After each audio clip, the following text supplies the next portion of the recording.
Ya,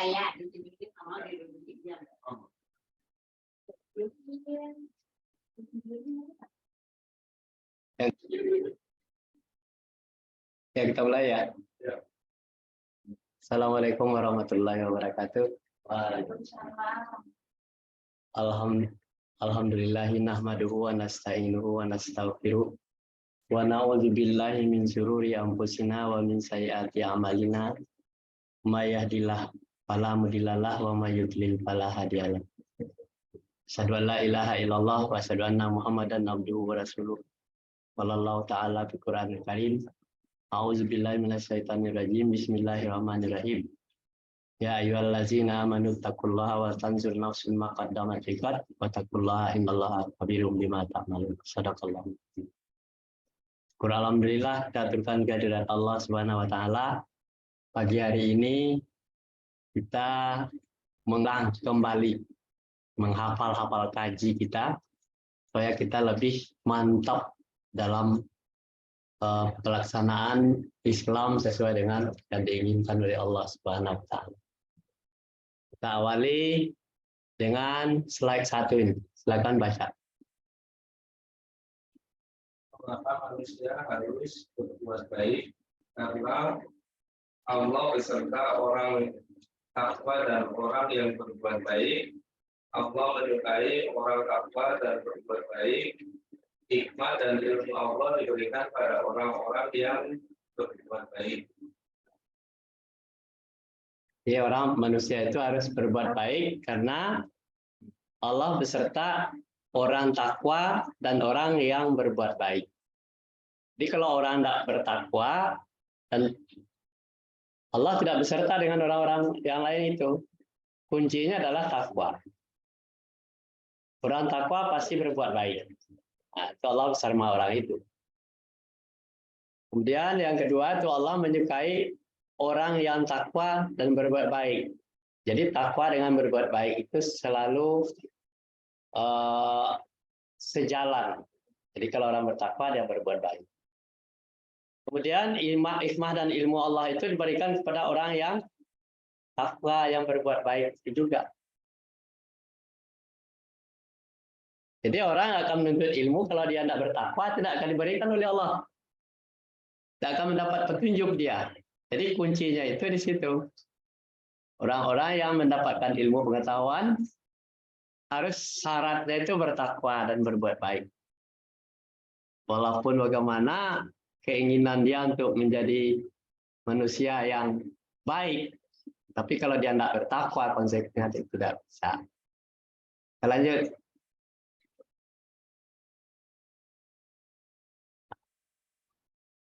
Dah ya. Ini kalimat yang kita baca tadi.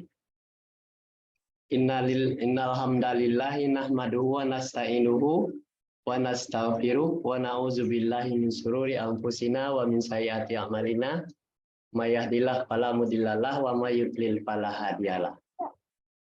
Asyhadu an la ilaha illallah wa asyhadu anna Muhammadan abduhu wa rasuluh. Allahu ta'ala fi Qur'anil Karim. A'udzubillahi minasyaitonir rajim. Bismillahirrahmanirrahim. Ya ayyuhallazina amanu taqullaha wa tanzur nafsun ma qaddamat liqad wattaqullaha innallaha khabirum bima ta'malun. Hai orang-orang yang beriman, bertakwalah kepada Allah. Terus orang-orang beriman bertakwa kepada Allah. Dan hendaklah setiap diri memperhatikan apa yang diperbuatnya untuk hari esok akhirat. Jadi setiap diri itu meriksa diri sendiri. Nah, apa yang diperbuatnya? Diperbuatnya sudah matang apa belum? Sudah sempurna apa belum? Dia sendiri yang tahu. Setiap diri bentuk persiapan untuk hari esok akhirat. Ini adalah bakal yang akan kita bawa nanti. Jadi kalau kita mengerjakan sesuatu ibadah asal-asalan, itu barangkali tidak masuk di dalam hitungan Allah.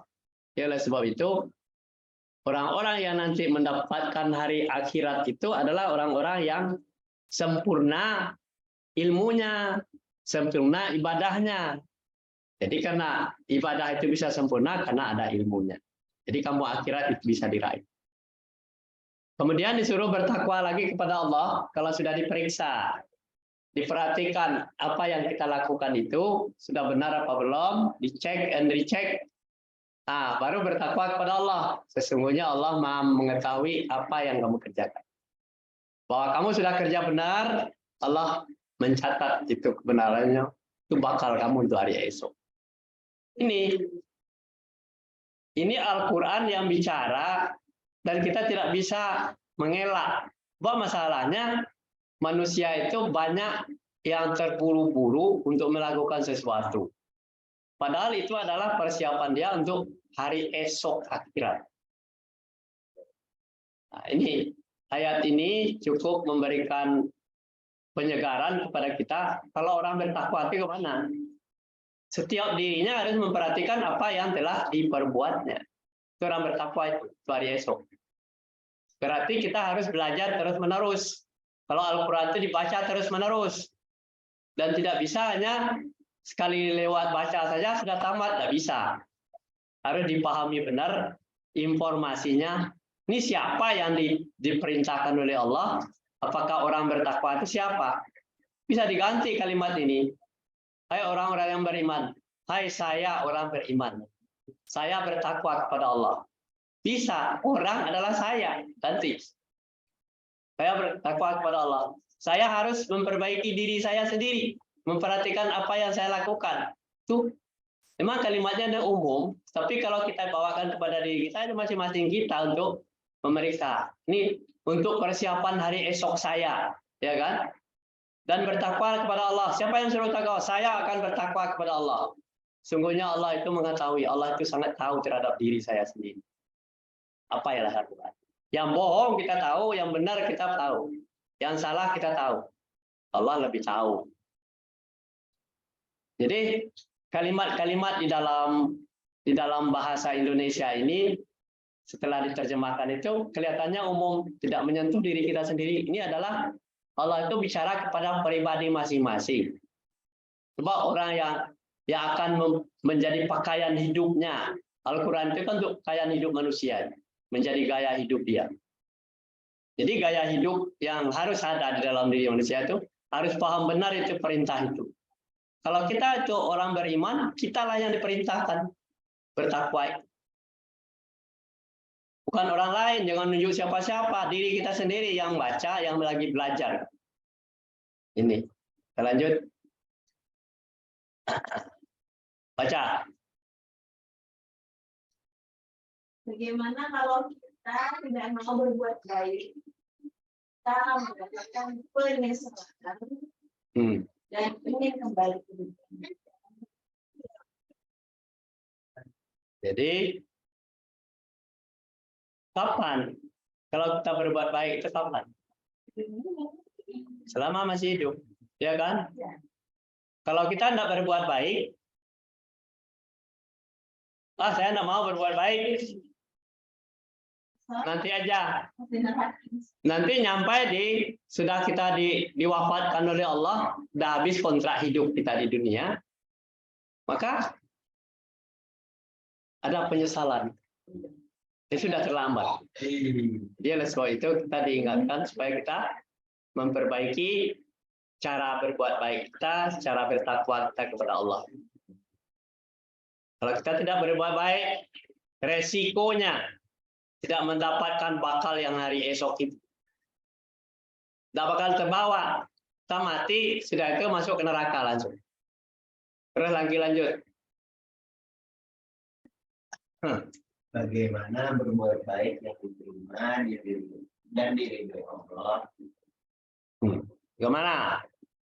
Pertanyaannya, nah ini jawabnya. Cara berbuat baiknya harus berdasarkan Al-Quran dan hadis. Caranya, cara bagaimana itu berarti ditanya. Caranya berbuat baik seperti apa? Harus berdasarkan Al-Quran dan hadis Nabi Muhammad. Al-Qurannya ada, Hadisnya ada, kita punya doang, tapi kita tidak pelajari informasinya. Itu tidak seperti itu caranya, bukan mendapatkan Al-Quran disimpan, hadis Nabi disimpan, tidak dipelajari informasinya.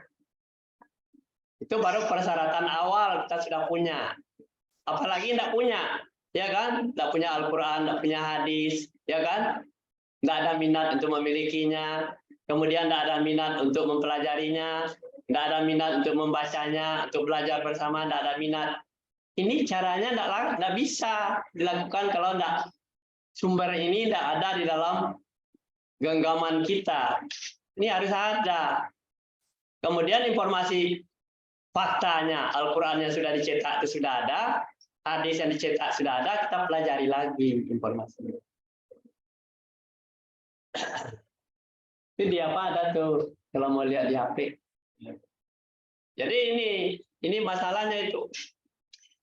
Jadi kebanyakan manusia itu hanya punya Al-Quran, punya hadis, sudah itu mendengarkan ustadz, hadisnya tidak dibaca, Al-Qurannya tidak dibaca, tapi dengarkan ustadz aja. Ini kebanyakan kekeliruan. Ya punya, sudah punya, tapi belum punya ilmunya. Lanjut ya, jadi Al-Quran itu harus dibaca, hadisnya dia dibaca dan dipelajari terus menerus menjadi gaya hidup kita. Terus lagi. Buat baik yang ditentukan dari Allah adalah siapa?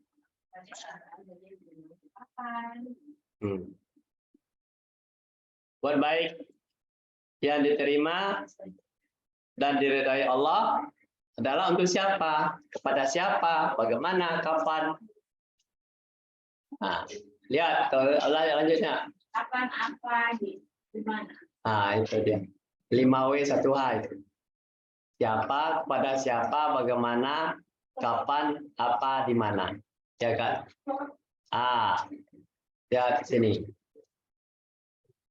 Jawabannya. Siapa kita berbuat baik? Dan Allah tidak butuh kebaikan. Tuh. Kemudian tahu. Kita berbuat baik untuk siapa?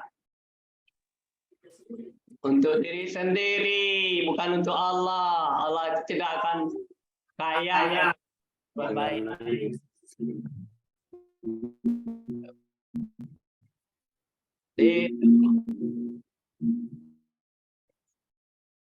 Ya, itu ya. Jadi itu siapa? Berbuat baik bukan untuk Allah, tetapi untuk kita sendiri. Allah tidak butuh kebaikan kita. Walaupun bagaimana kita kayanya, berbuat baiknya, taatnya, tapi Allah tidak butuh. Lanjut. Nah, ini tadi.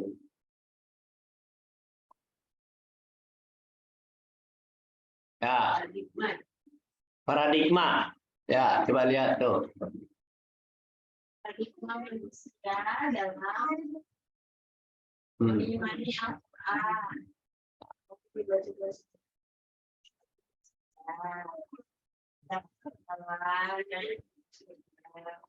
Tuh paradigma 1 tuh.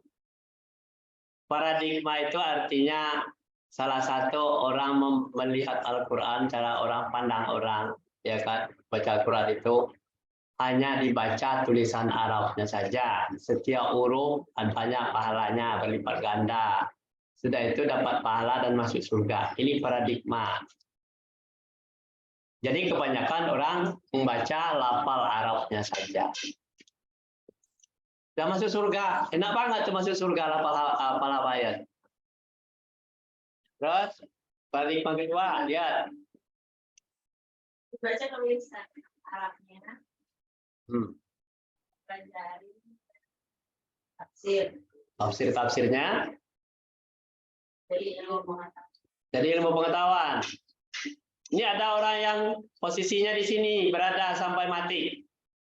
Baca tulisan Arabnya, hafal, dipelajari tafsir-tafsirnya, menjadi ilmu pengetahuan. Ya udah, itu aja. Pokoknya udah pengetahuan nanti dia akan masuk surga langsung. Nggak bisa seperti itu. Ini baru tahap paradigma 2. Ini cara orang mengimani Al-Quran itu seperti ini. Ini belum lengkap. Kita lihat yang ketiga. Jadi, Baca tulisan Arab dan terjemahannya. sudah 2 itu ya. Baca tulisan Arab dan terjemahannya. Tahu tuh terjemahannya. Terus Pelajari maknanya. dipelajari lagi terjemahan itu maknanya apa. Dari terjemahkan dalam bahasa Indonesia maknanya apa. Dilaksanakan dalam kehidupan. Dilaksanakan. Nah, dari makna itu penjabarannya bagaimana cara melaksanakannya. Operasionalnya seperti apa yang makna itu. Misalnya kita disuruh sholat. Sholat itu mencegah pekerjaan yang keji dan yang mungkar. Kapan? Apa kita sholat itu sudah cukup mencegah pekerjaan yang keji yang mungkar? Kan harus dijabarkan lagi. Pekerjaan yang keji itu seperti apa? Pekerjaan mungkar itu seperti apa? Ya kan? Sholat aja sudah mencegah pekerjaan yang keji dan mungkar. Ketika dia tidak sholat, tidak mencegah pekerjaan keji dan yang mungkar. Ya kan? Ini permasalahannya. Yang terjadi, orang tidak tahu ini. Hanya dipelajari maknanya, kemudian melaksanakan, tidak dilaksanakan. Terus disiarkan dan disebarluaskan. Ini kewajiban. Sudah tahu kita, saudara kita, anak kita, istri kita dalam keadaan yang tidak beriman kepada Allah. Ternyata kita diam saja, tidak disampaikan. Ini sesuatu beban, minta tanggung jawab kepada seorang suami, seorang pemimpin, harus sampaikan. Seperti Nabi Ibrahim alaihissalam, dia melihat bahwa Azar ayahnya itu sudah ada di jurang neraka. Kenapa dia menyembah berhala? Dia orang musyrik, dia orang yang tidak tahu Tuhannya. Diperingatkan oleh Ibrahim, ya berhenti dan menyembah berhala. Kalau menyembah berhala ini tidak ada manfaatnya dan tidak akan memberikan mudarat. Berapapun dikumpulkan berhala-berhala yang kamu sembah itu tidak akan ada manfaatnya kepada kamu. Tetapi kalau kamu menyembah apa yang saya sembah, Allah yang saya sembah, insya Allah Anda selamat. Apa jawaban si Azar ayahnya Ibrahim?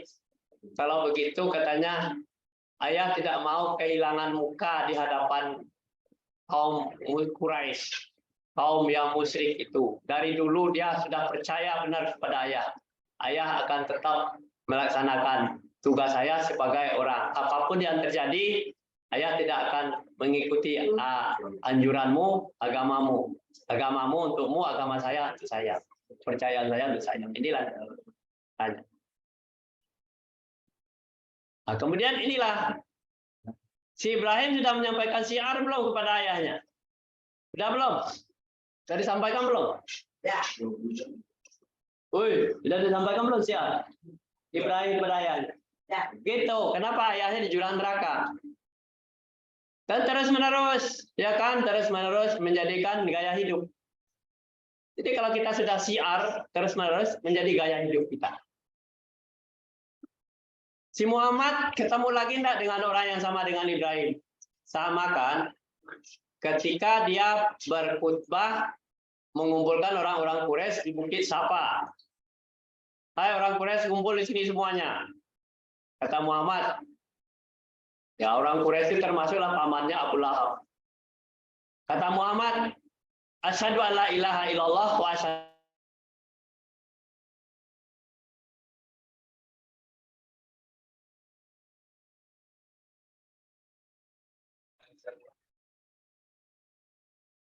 Terulang. ya. Perhati. Ini. Jadi si Muhammad sudah siarkan sebab kewajiban dia untuk menyelamatkan warga dia. Kalau dia nanti ditanya oleh Allah, "Hai Muhammad, kamu sudah sampaikan belum kepada kaum kamu? Kepada paman kamu yang membela kamu mati-matian supaya kamu hidup sampai besar, sampai kamu menjadi nabi?" Nah, kata Muhammad itu sudah. saya sampaikan. Berarti sudah ada kesaksian, ya kan? Ketika Muhammad mengingatkan itu, apa yang terjadi? Malah kebalikannya. Muhammad itu dicaci maki.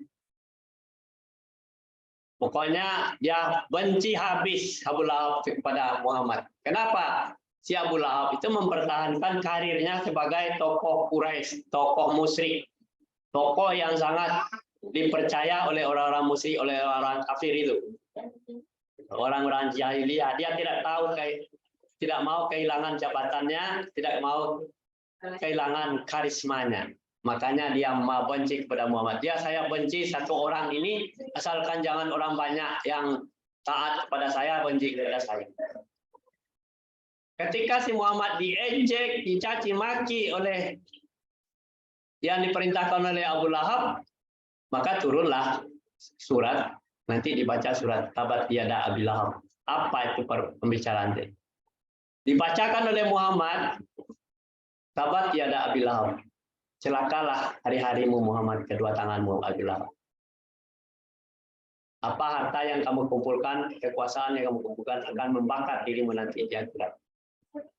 Kalau orang Arab mendengarkan bahasa Arab itu sangat menyentuh sekali. Tapi kalau orang Indonesia tidak tahu menerjemahkan, tidak ngerti dia. Apa itu? Tidak paham, tidak nyambung gitu loh. Kenapa lagi? Oh itu.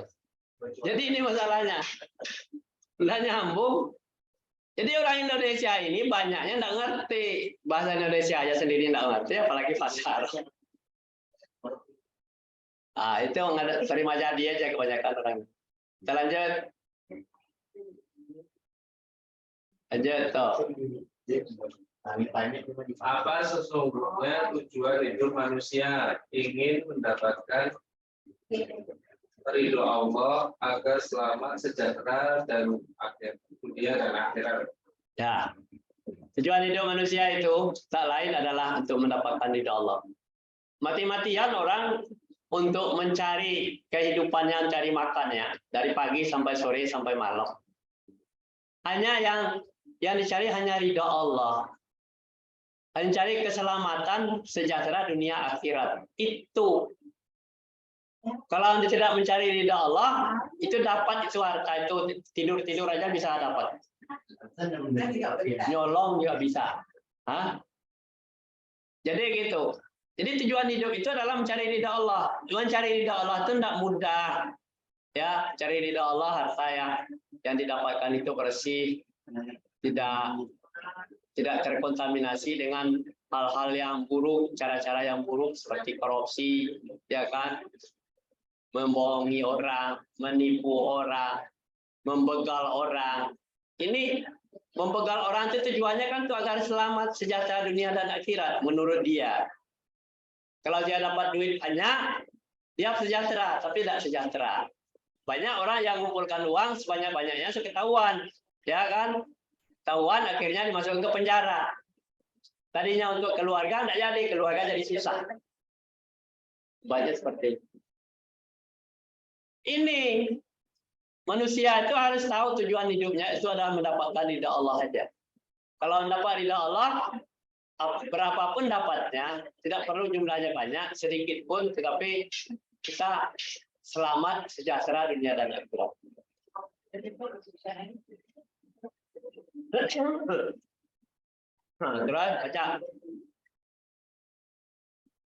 baca tuh. Apakah makna dari ridho Allah? Nah, mana ridho Allah, lihat. Ayo, tahu nggak? Tahu mananya ya? Mana ridho Allah itu. Ya. Baca. Makna ridho Allah, disukai Allah, disenangi Allah, dicintai Allah, disayangi Allah, disyukuri Allah, dipilih Allah. Nih. Yang kita cari tadi dari pagi sampai sore sampai malam, ini agar kita disukai Allah, disenangi Allah, dicintai Allah, disayangi Allah, disetujui Allah, dan dipilih oleh Allah. Kalau sudah ada ini di dalam diri kita, kita sudah punya bakal untuk kampung akhirat, kita pasti selamat sejahtera tadi. Tapi kalau kita tidak punya yang seperti ini, tidak paham maknanya ridha Allah ini. Agar kita disukai Allah, kemana caranya? Caranya pelajari aturan-aturan Allah supaya disenangi Allah, laksanakan perintah Allah supaya dicintai oleh Allah, taat dan patuh kepada apa yang disukai oleh Allah tadi. Kita menjadi orang yang disayangi dan disetujui dan dipilih oleh Allah. Bercatu terus lanjut. Melalui proses beriman kepada Allah dan melaksanakan perintah Allah, menjauhi larangan. Jadi disukai, dicintai, disayangi, disenangi oleh Allah, dipilih oleh Allah, prosesnya melalui beriman kepada Allah.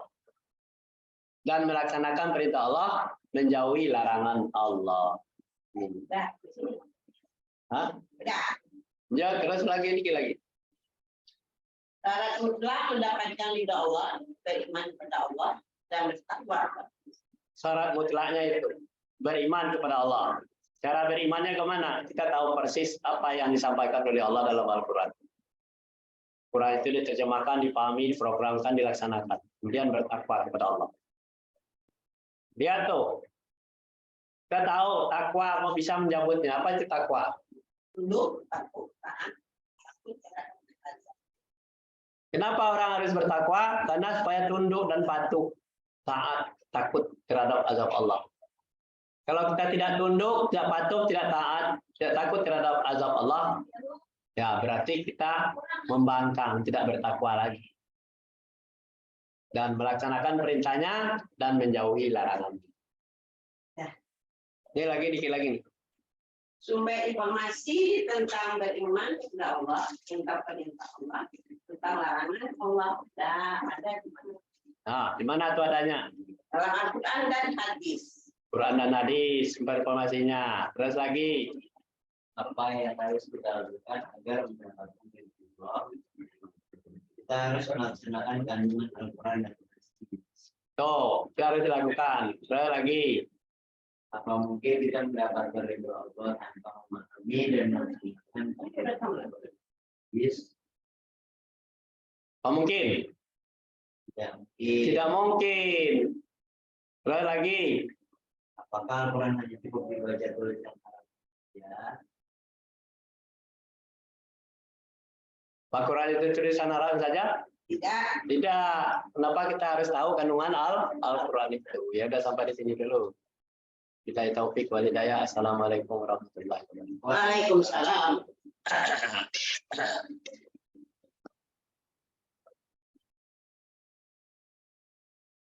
Ya, besok kita lanjut. Nih, dia apa lagi nih supaya dia merekod. Besok udah. Ada Rekor langsung. Senin. Ya. Lebih terang.